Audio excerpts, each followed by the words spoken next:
Welcome to my channel. I am Nathaniel and this is Nath Master. So for today, we will be discussing the mathematical expressions considering laws of exponents. I have listed here 8 rules sa pag-solve ng mga laws of exponents and we will be tackling them one by one. So stay tuned. Before we start with our first rule, let us learn first the expressions we will encounter in this video. So we have here this expression. This is called exponential expression. So if we can see an expression like this, meron tayong expression na a to the power of m. A is called the base and m is called the power or the exponent or the index. So itong m, ito yung magsasabi kung ilang beses i-multiply itong base sa kanyang sarili. So we will discuss that later. This expression is called the nth root. A fractional exponent can be written in the form nth root. So example, we have the base a and we have an exponent in fraction form, halimbawa m over n. So our base is a and our exponent is a fraction which is m over n. We can rewrite this in the form nth root. Copy the base a and then ang mangyayari, ang m na numerator ilalagay natin sa power ni a and ang nth root is yung denominator natin na n. We have the nth root of a to the power of m. So in itong radical sign na ito yung magdedetermine kung anong root meron dito. Example, we have this exponential form a to the power of 1/2. Then we have our base na a. Our power will be 1 and our nth root will be 2. So we have the square root of a. In simplest form, ang square root ay walang 2 dito sa nth root. Ang mangyayari dyan, tatanggalin natin ang 2 dito. Ang maiiwan is ang square root and then yung base na a. Since our power is 1, so we can eliminate that. Square root of a is equal to a to the power of 1/2 or the square root of a to the power of 1. So the radical form or the radical expression is taken from the nth root. Pwede din na cube root, fourth root, and so on. We will discuss this further later on. Tumungo tayo sa ating rule number 1. We have an expression a to the power of m multiplied by a to the power of n. That would be equal to a to the power of m plus n. So if we can see this expression na same bases na a and then magkaiba yung exponents nila and they are multiplied together, ang gagawin natin, let us just copy the base. A ang ating base since parehas silang a and ang mga exponents natin is pagsamahin or i-add. So we have an example here, 2 cubed multiplied to 2 squared is what? So ang gagawin natin, let us just copy the base. So we have the base 2. So 2 ang ating base. And then, ang gagawin is pagsamahin or i-add natin ang exponents na 3 and 2. So, we have 3 plus 2. So, 2 to the power of 3 plus 2. So, that would be equal to 2 to the power of 3 plus 2 is 5. So, we have an expression. So, this is a simplified expression, 2 to the power of 5. So, if we further solve this expression, we can have 2 multiplied 5 times. So, 2 times 2 times 2 times 2 times 2. Ito yung sinasabi ng expression na i-multiply natin ang 2 sa kanyang sarili 5 times. So, we have 2 times 2, that is 4. 4 times 2, that is 8. 8 times 2, that is 16. And 16 times 2, that is 32. So, this expression, 2 to the power of 5, will have an answer 32. So, this is our final answer. Para sa ating rule number 2, we have an expression a to the power of m divided by a to the power of n. That would be equal to a to the power of m minus n. So if we have the same bases and different exponents, then i-divide natin sila together. Ang magiging expression nila ay a to the power of m minus n. So sa kanina, sa rule number 1, nagmultiply tayo ng same bases. Ang ginawa natin sa simplified expression ay plus. But here, we have division. So ang expression natin ay subtraction. So we have a to the power of m minus n. So this is just the same with this expression a to the power of m over a to the power of n. So kapag ganito yung expression, ang kalalabasan is a to the power of m minus n. We have an example here, 2 cubed divided by 2 squared. Since parehas ang ating bases, and i-divide natin sila together, so we can copy the base. So ang base natin is 2, and i-subtract natin ang kanilang exponents na 3 and 2. So we have 3 minus 2. So we have here 2 to the power of 3 minus 2, that is equal to 2 to the power of 1. Let's just simplify this expression as 2. Any number raised to 1 is the number. So this will be our final answer.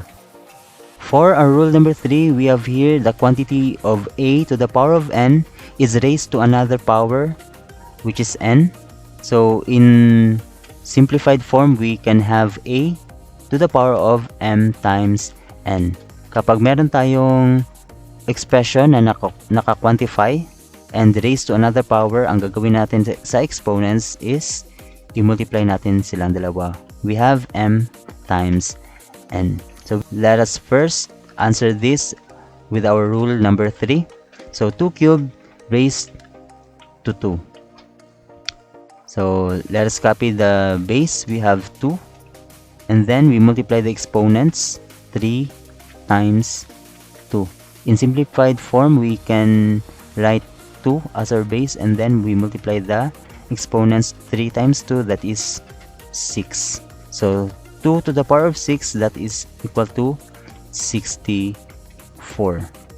Sa rule number 1 natin kanina, 2 to the power of 5 is equal to 32. Then let's just multiply another 2 para makuha natin si 2 to the power of 6. So 32 times 2, that would be equal to 64. So this is our final answer. So that is our first solution. Pwede natin ito i-solve in our second solution. So we quantify first the inside expressions. So we have 2 cubed quantity raised to 2. So pwede natin i-multiply muna itong 2 ng 3 beses. So this expression 2 cubed is equal to 2 times 2 times 2, that is 8. So we can have 8 raised to 2, and 8 raised to 2 is just 8 times 8, or that is 64. So same lang ang result natin. So our answer is 64. Rule number 4 is somewhat similar to rule number 3, only that meron tayong dalawang bases dito sa loob ng parenthesis. So these expressions or these variables are multiplied together and quantified and then raised to the same exponent, which is m. So ang gagawin natin is i-distribute natin itong exponent per variable or per number. So distributing m to a, we have a to the power of n. Since multiply together sila, we can have an operator times, and then m is distributed to b, we can have b raised to m. So this is just one solution sa pag-solve kapag ganito ang expression natin. We have here an example. The quantity of 2 times 5 is raised to 3. So to solve this, kailangan natin isulat ang mga bases na 2 and 5.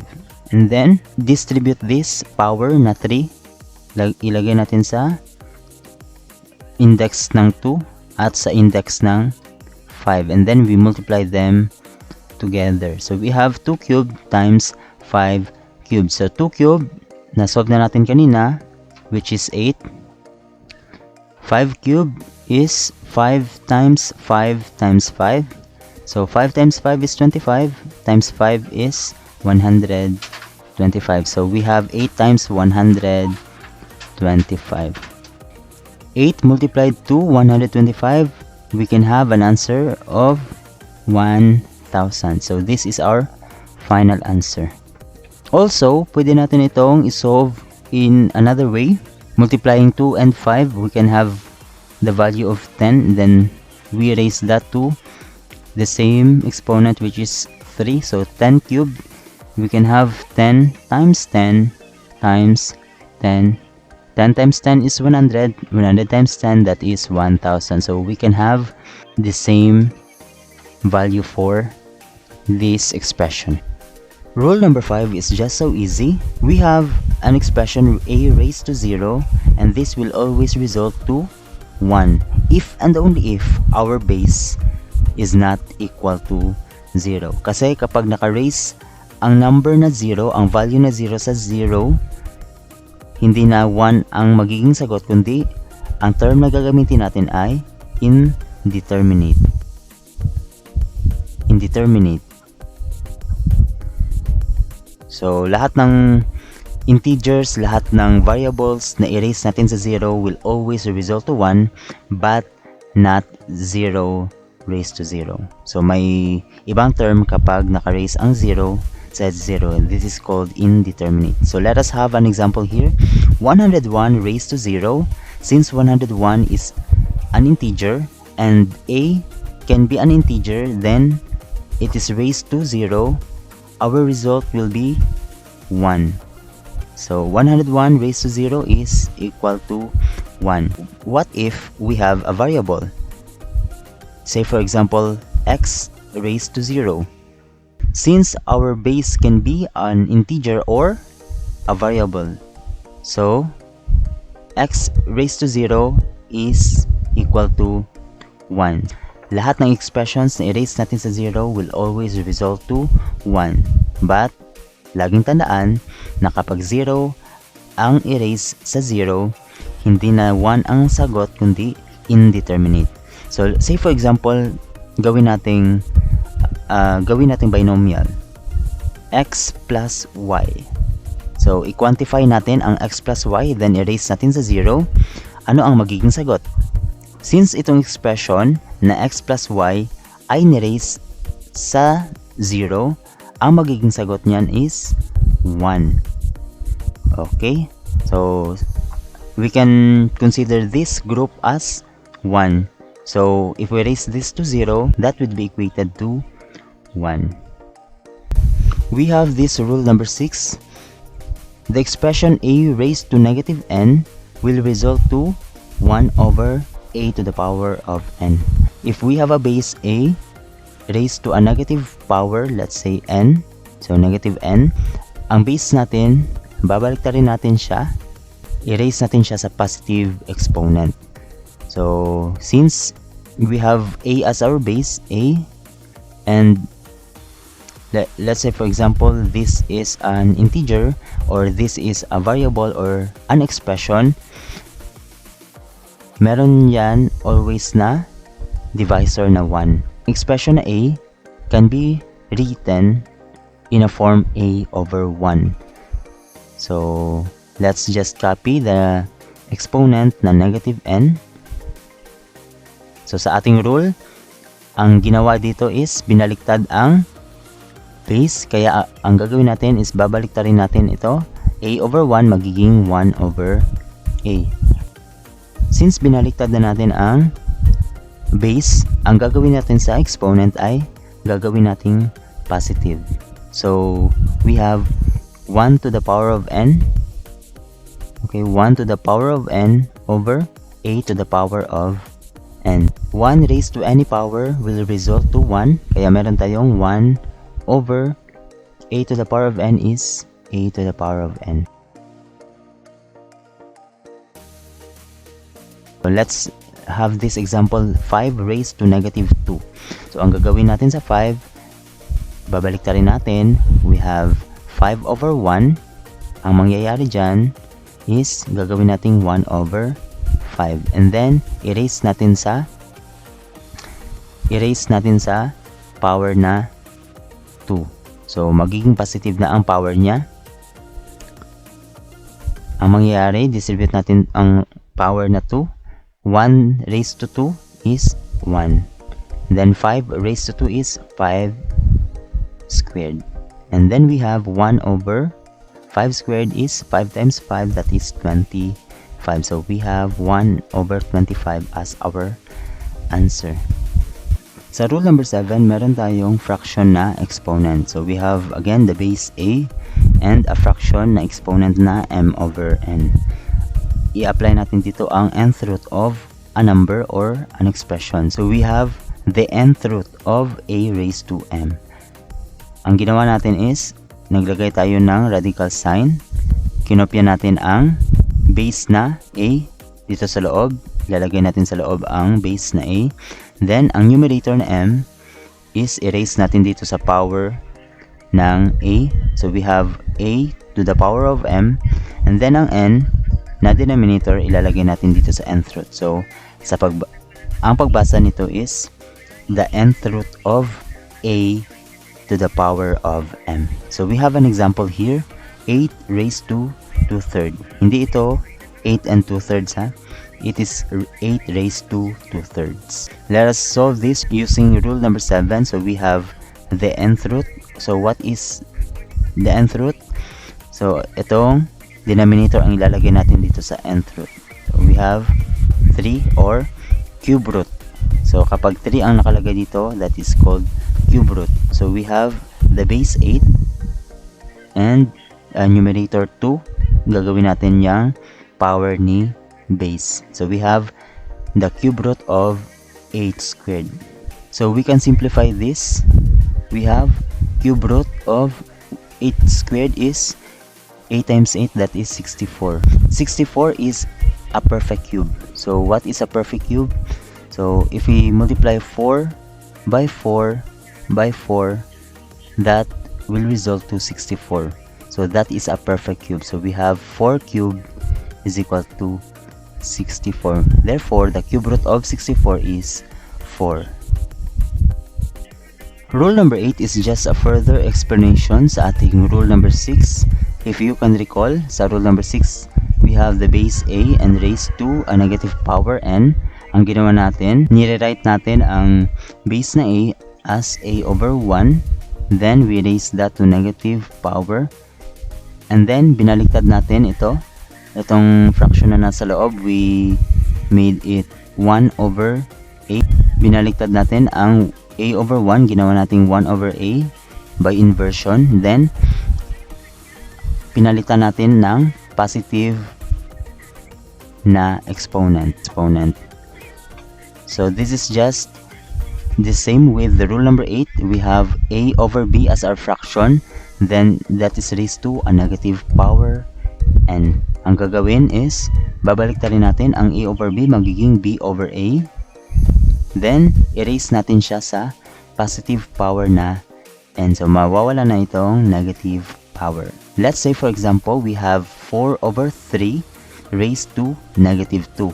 So, ang gagawin natin, we have to invert 4 over 3, magiging 3 over 4. Balik rin lang. Then, palitan ang negative 2 ng positive power, we have 2 or power of 2. We can distribute this power. So, we have 3 raised to 2 over 4 raised to 2. 3 raised to 2 is just 3 times 3, that is 9. And 4 raised to 2 is 4 times 4, that is 16. 9 over 16 is in simplest form, therefore 9 over 16 is our answer. Thanks for watching.